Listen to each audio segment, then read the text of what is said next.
never made it, but I know what it takes. I'm motivated by a mix of emotion. Got my statement, and I'm reading it slow so I can understand it fully. Olá, sétimo ano, boa tarde a todos e a todas. Sejam bem-vindos a mais uma aula de língua portuguesa. Como sempre, eu gostaria que vocês estivessem com livros em mãos para dar, acompanhamento à aula. Certo que o vídeo ele vai te dar uma ajuda muito grande, mas é preciso que tu leia, que tu acompanhe, para que tu entenda e para que tu compreenda o conteúdo. Nós iniciamos o capítulo 3 falando sobre o nosso gênero textual, é a crônica. A crônica, que tem a característica principal da crônica, que vem do tempo, do deus grego Cronos, que indica tempo. Ela é um texto que fala sobre a atualidade. Nós vamos explorar a crônica na nossa aula de produção, que vai ser bem mais à frente. A gente vai explorar esse conteúdo, explorar essas características, aprofundar, para que vocês sejam capazes de produzirem, de conhecerem, de identificarem uma crônica. E hoje nós vamos dar continuidade aqui ao nosso conteúdo, e hoje nós vamos falar sobre os verbos. Sim, você aí de casa, lembra o que é verbo? Lembra? Se não lembra, nós vamos relembrá-los agora, certo? Gostaria que vocês me acompanhassem na página 98, revisando os verbos. Para dar início à nossa aula, nós vamos ler juntos um texto, um pequeno texto, dentro do quadro, para a gente iniciarmos o nosso conteúdo. Vamos lá. Leia a seguir o início do conto As Formigas, de Luiz Vilela. Nós temos aí a formiguinha no livro de vocês. E vamos começar. Leiam junto comigo. Foi a coisa mais bacana a primeira vez que as formigas conversaram com ele. Foi a que escapuliu da procissão que conversou. Ele estava olhando para ver aonde que ela ia. E aí ela falou para ele não contar para o padre que ela tinha escapulido.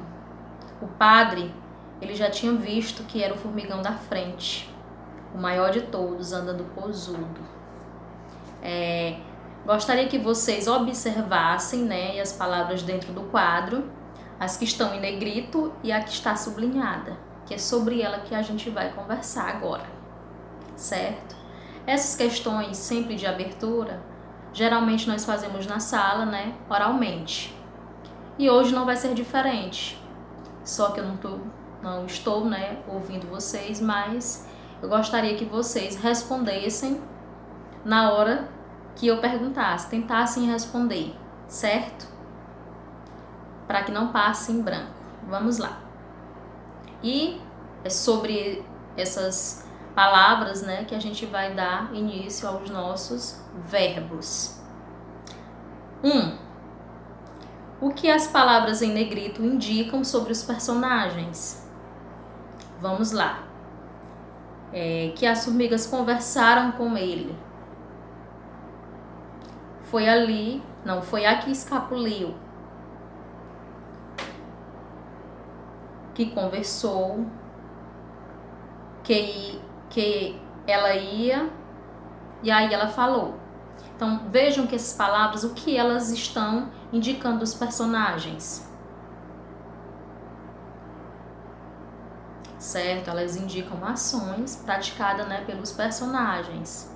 Foi momentos que eles fizeram ações, eles conversaram, ela escapuliu, ele conversou, ele ia, ela falou. Então, são palavras que indicam ações, certo? 2. E a palavra sublinhada, o que indica a respeito do personagem? Vou só relembrar um pedacinho da frase, da oração, que a palavra está sublinhada. Ele estava olhando para ver aonde que ela ia. Então, o que essa palavra estava, ela está desempenhando dentro da frase? O que ela está indicando? Indica um estado, né? Isso, indica o estado. Que ele estava. E a 3. Podemos dizer que essas palavras apresentam a mesma marca temporal? Qual é? E aí? Sabem me dizer aí o que é? Relembram o que é uma marca temporal? Sabem o que é presente, o que é passado e o que é futuro? Sim, pois isso é a marca temporal.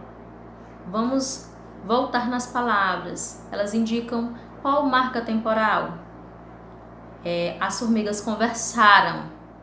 Se elas conversaram, passado. Foi aqui escapuliu. Escapuliu também, passado. Da procissão que conversou. Conversou também, passado. Para ver que ela ia também no passado. E aí ela falou também no passado. Então, essas palavras, a marca temporal que elas estão desempenhando dentro aqui do quadro, a marca temporal é o passado. Esse passado não é a forma errônea de se pronunciar, de falar, mas que agora daqui para frente nós vamos falar não passado, mas pretérito, certo? Legal? Vamos lá. E aí, vamos relembrar o que é um verbo. E aí, vocês do 7º ano, me digam aí o que é um verbo.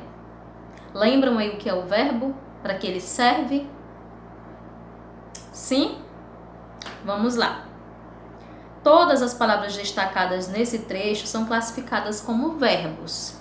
Nós vimos que a marca temporal delas, elas estão no passado, que agora vai ser pretérito. Não deixa de ser certo, de ser correto a forma de falar, mas que daqui para frente vocês irão mudar a forma. Ao invés de falar passado, você irá falar pretérito, ok? Vamos lá. Então, o significado do verbo, o significado, né, dentro da estrutura do verbo, para que ele serve? Vamos lá. Do ponto de vista da significação, os verbos são palavras que denotam ações. Nós vimos aqui que os personagens praticaram ações no passado. Então, são palavras, são verbos. Fazem parte da classe gramatical dos verbos, né? Ações, estados ou fenômenos da natureza. Então, é muito importante vocês saberem o significado dos verbos.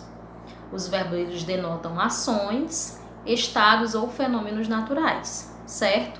Então, já sabem o que é o verbo, então fica bem mais fácil para a gente prosseguir o nosso conteúdo, certo? Eu falei o significado, né, da palavra verbo, mas o verbo, ele tem uma estrutura. E essa estrutura, ela é de grande importância dentro da língua portuguesa para que nós saibamos, né, vamos desvendar o que ele representa dentro da sua estrutura. Sabem, nós temos aqui, ele coloca, né, já do ponto de vista estrutural, a sua estrutura, né, que é formada, a expressão do tempo é a principal característica dos verbos, pois é muito clara a associação que podemos fazer entre duas formas, como precisei, preciso, precisarei.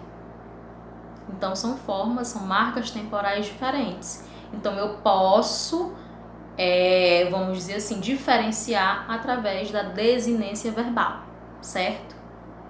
Vamos aqui logo no exemplo do livro para ficar bem mais fácil de vocês conseguirem, né, após a leitura, identificarem. Nós temos aí a palavra precisei. Nós temos o radical precises, para lá no S, e nós temos aí em negrito o finalzinho ei. Esse ei é a nossa desinência verbal. O que essa desinência ela vai indicar para você? Ela vai indicar o tempo, se está no presente, se está no pretérito ou no futuro. Vai indicar o modo.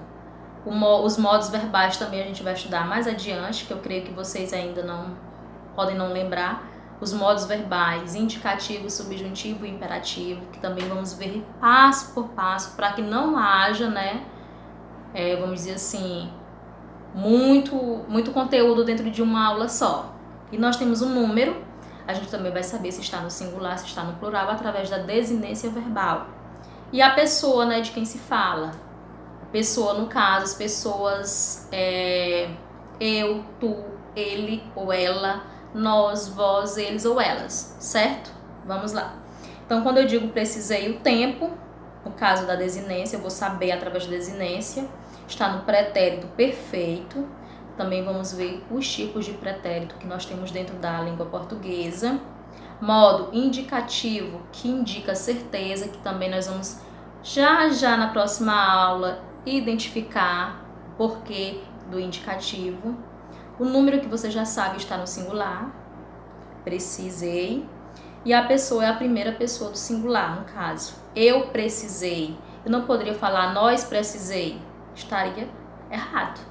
Então, a desinência verbal ela é de grande importância para vocês saberem o tempo, o modo, o número e a pessoa, certo? A desinência verbal, sempre que vocês pegam o radical da palavra, o restante, o final, né, as últimas letras, é a nossa desinência verbal, é o que vai indicar o tempo, o modo, a pessoa e o número, certo? Então, na próxima aula, nós vamos estudar passo a passo os modos verbais, conhecer, né, os modos verbais e retirar as dúvidas que vierem, que passarem no nosso caminho, certo? Então, juntos, a gente vai vencer essa batalha, né, que é permanecer em casa. Tchau, tchau, beijos a todos.